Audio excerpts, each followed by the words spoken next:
Hi, it's Chris. In this video we're going to show you how to remove and reinstall the rinse cap on your Samsung front load washer.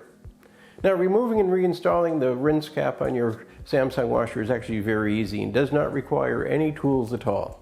Keep in mind, if your machine needs to be repaired, it's usually simple enough to do it yourself. Visit PartSelect.com, enter your model number, and quickly find and order the part you need.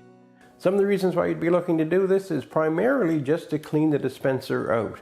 Over time they will build up with some gunk from fabric softener, etc., and you'll need to clean it out so it works properly. So the first thing we want to do is simply open up the dispenser drawer by pulling it straight out.